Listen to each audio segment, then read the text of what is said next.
Moins de 4 mois dès la prochaine élection présidentielle, Emmanuel Macron n'est pas encore sorti du bois.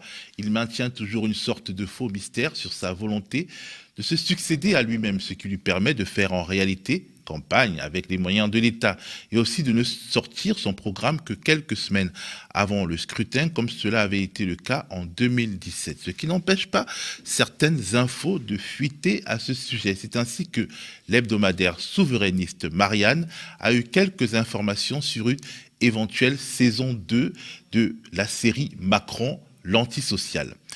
Emmanuel Macron entend par exemple remettre en cause la norme universelle du 35 heures par semaine pour un contrat de travail à temps plein. Écoutons ce qu'en dit Marianne.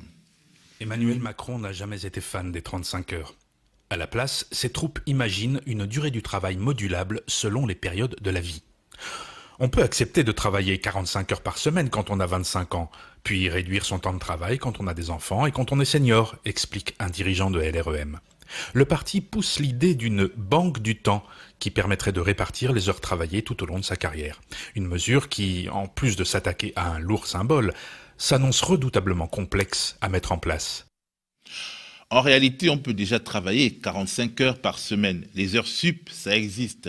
Mais un temps de travail modulable épargnerait aux employeurs l'obligation de majorer le salaire dû sur les heures supplémentaires qui en réalité n'existeraient plus.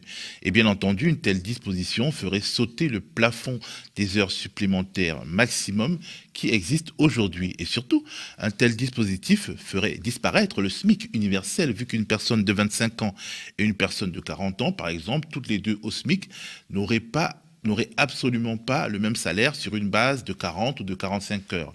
On rappelle que le SMIC différencié est un vieux fantasme de la droite et du patronat.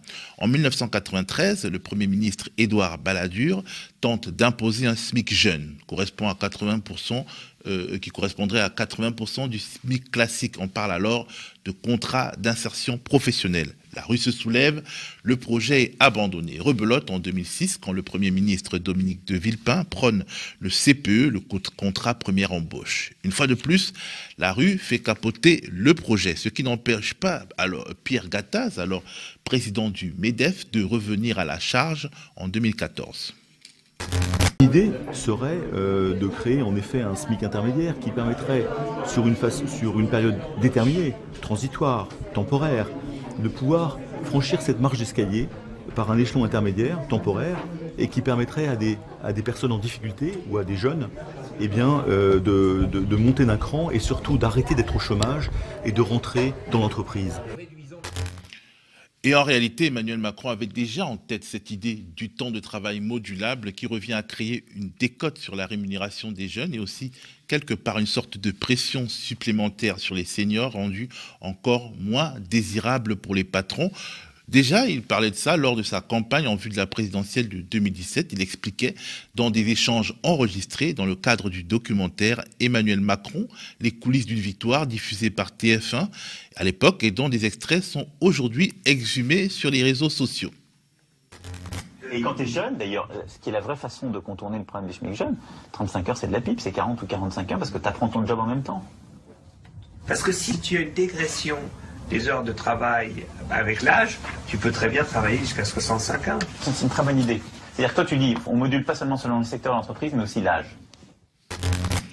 Sans doute empêché de parachever son programme de casse sociale lors d'un premier mandat marqué par la crise des Gilets jaunes, la contestation de la réforme des retraites et la crise sanitaire, Emmanuel Macron veut visiblement profiter d'un second mandat où il sera libéré de tout projet de réélection pour frapper fort. Il entend ainsi, toujours selon Marianne, étatiser l'assurance chômage pour mieux la soumettre et jouer sur les droits des demandeurs d'emploi afin de les fragiliser face aux employeurs. Macron veut renforcer l'autonomie des établissements scolaires, ce qui reviendra à parachever l'idée de concurrence, par exemple, entre les lycées, une idée déjà contenue dans la philosophie de Parcoursup. Bien entendu, il a déjà exposé son projet de rendre la formation à l'université payante, à l'image de ce qu'il a instauré pour les étudiants étrangers lors de son premier mandat. Comment faire aboutir un tel paquet de réformes en un temps record ? Emmanuel Macron envisagerait, selon Marianne, de limiter le nombre d'amendements parlementaires lors des débats en vue de l'adoption des lois Et si sa majorité parle d'une dose de proportionnelle aux législatives, elle évoque aussi une baisse du nombre des députés, ce qui reviendrait à limiter la capacité de travail des groupes d'opposition. Ce qui est frappant tout de même dans ce teasing du programme à venir de Macron, c'est la logique d'individualisation. Il n'y a plus de normes applicables à tous en matière de temps de travail. Chacun accumule des points de droit à la retraite, voire de droit à un temps de travail plus faible, de manière totalement individualisée. C'est la concurrence de tous contre tous sur le lieu de travail, à l'école, à l'université, partout.